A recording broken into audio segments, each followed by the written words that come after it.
Chers élèves avocats, c'est un grand plaisir de vous accueillir dans cette ville de Château-Thierry qui dépend du ressort judiciaire de Soissons, mais qui est une ville, je dirais, avec toute son indépendance, tout son caractère.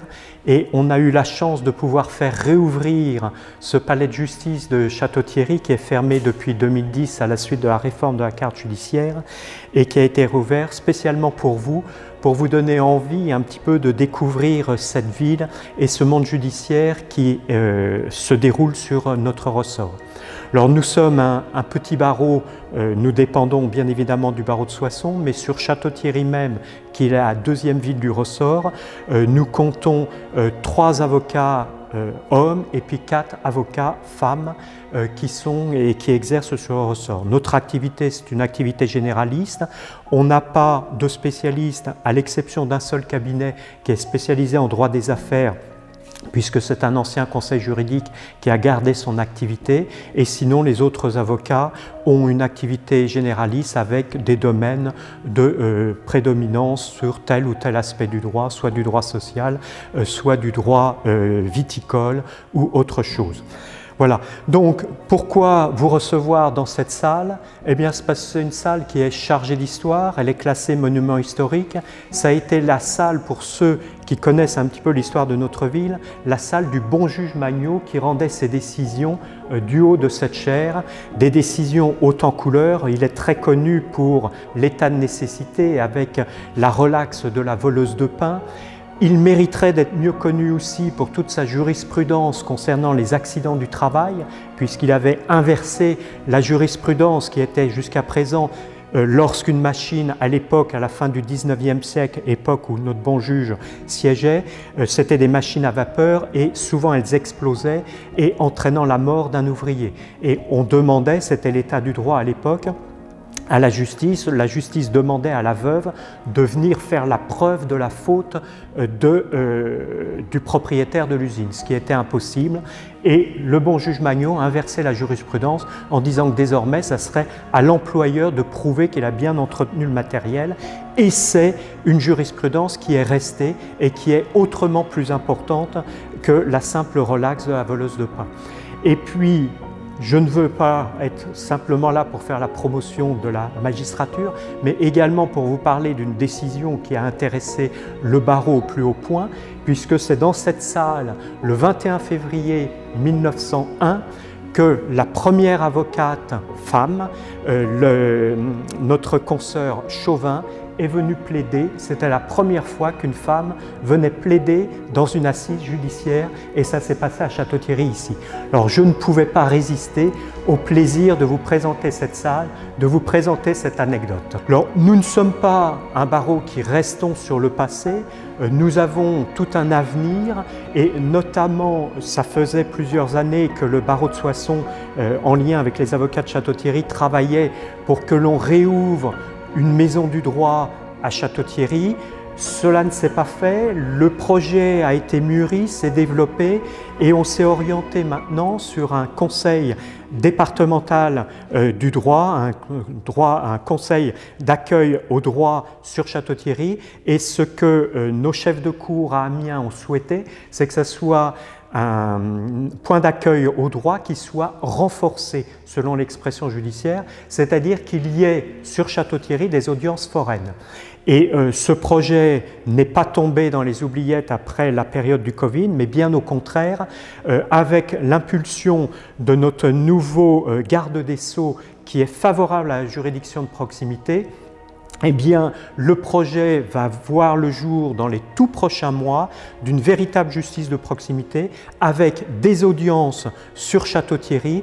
Et qui dit audience sur Château-Thierry, dit une présence du droit, une nécessité d'avoir des confrères sur le plan local pour assurer l'aide et le soutien aux justiciables.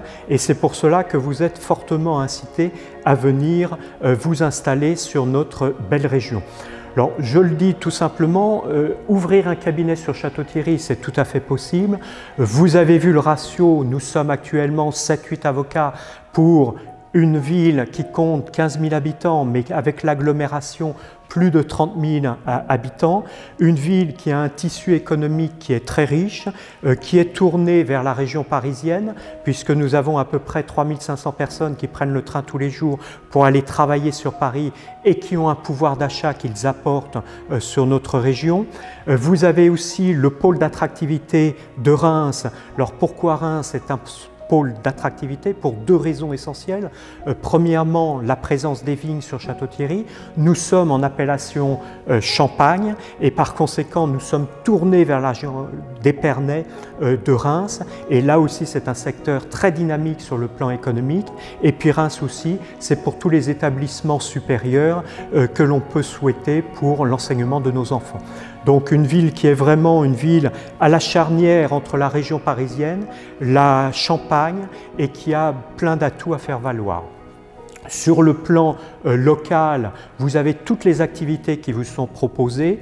Au niveau logement, vous avez des logements qui sont un tout petit peu plus chers que Soissons, puisqu'on est au mètre carré à peu près 1 700 € du mètre carré en raison de la proximité de la ville de Paris. Nous sommes à moins d'1 heure de Paris, puisque les trains directs mettent 50 minutes simplement pour Paris. Vous avez des logements qui sont accessibles, vous avez une vie associative qui est extrêmement développée. Sur le plan sportif, tous les sports à peu près, sauf le ski, sont représentés sur notre région. Vous avez un conservatoire de musique, vous avez musée, théâtre, plusieurs troupes de théâtre d'ailleurs, et donc une vie locale qui est très riche, et puis une vie sur la région parisienne qui est toute proche. Je disais tout à l'heure que le nombre d'avocats ici est loin d'être suffisant, puisque ce que l'on a remarqué aussi, c'est plus nous avons d'avocats, plus le contentieux judiciaire augmente, et ça c'est un facteur important.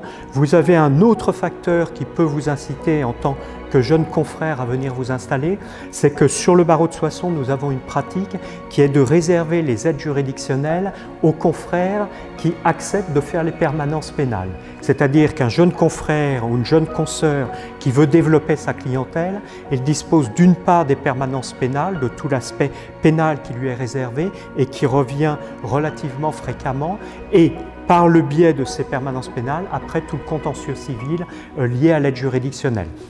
Et aujourd'hui, il n'y a que deux avocats sur Château-Thierry qui font de l'aide juridictionnelle, ce qui vous montre qu'il y a une possibilité, une clientèle qui se développera très rapidement. Vous avez aussi l'opportunité, si vous souhaitez vous déplacer, d'aller très facilement plaider sur Paris, sur la Cour d'appel de Paris, pour une raison simple, c'est que nous sommes limitrophes avec le département de la Seine-et-Marne, avec la ville de Meaux, et toute la Seine-et-Marne est rattachée à la banlieue parisienne et à la Cour d'appel de Paris, et par conséquent, vous serez appelé à aller au prud'homme à Meaux et sur la Cour d'appel de Paris. Vous pouvez être appelé aussi à vous déplacer vers Reims. Donc une vie sur le plan professionnel qui peut être très riche. La seule chose qui vous sera demandée, c'est d'accepter de retrousser vos manches, de travailler, de beaucoup travailler si vous développez une clientèle, mais il y a largement la place pour vous accueillir. Donc c'est sur ces quelques mots qu'à titre personnel, nous serons ravis de vous accueillir en qualité de jeunes consoeurs, de jeunes confrères sur cette ville de Château-Thierry, qui est une ville magnifique, chargée d'histoire, chargée d'une histoire juridique, judiciaire, qu'il serait bien de faire prospérer et de développer encore. À bientôt, je l'espère.